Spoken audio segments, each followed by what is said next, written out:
Magandang gabi sa ating lahat. Bago ang lahat ay hayaan niyo muna akong magpaliwanag. Ako ay tao lamang at nagkakamali rin naman. At napagsisihan ko na ang lahat ng aking mga nagawang kasalanan sa Diyos Ama. Ito na ipaliliwanag ko. Spiritual material. Noon taong Oktubre 1 at 2023 ay hinihiling ko palagi sa Diyos Ama na ang panahon ay magiging spiritual, material, at nakikita ko na ang nangyayari sa panahon. Kaya iyon ay aking ipinaliliwanag sa buong sanlibutan ito para malaman ng mga tao ang Espiritu ng Diyos Ama na ang panahon ay nagiging spiritual material. Alam ba ninyo, matagal na nangyayari ang panahon ay nagiging spiritual material. Hindi lang natin alam.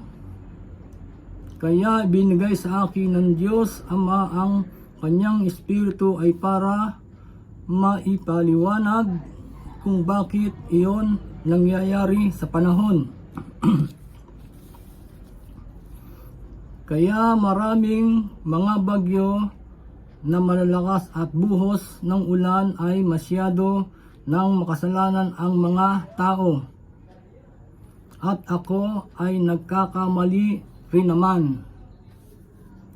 Ang aking ipinapanalangin palagi kung may bagyo ay humina at mawala ang bagyo.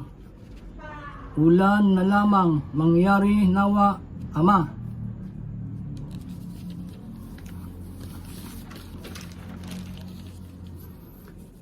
Hanggat hindi pa napatutunayan ng mga tao sa buong sanlibutan, ito ang aking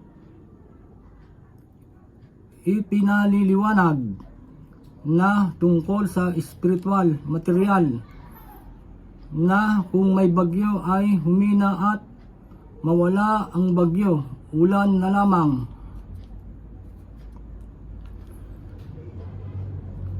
Huwag muna akong hamakin, laitin at pagwikaan ng iba't ibang salita na masama. Hindi ako ang hinamak at nilait, kundi ang Espiritu ng Diyos Ama kapag napatunayan na totoo ang aking ipinaliwanag. Ito, nasa Biblia ito.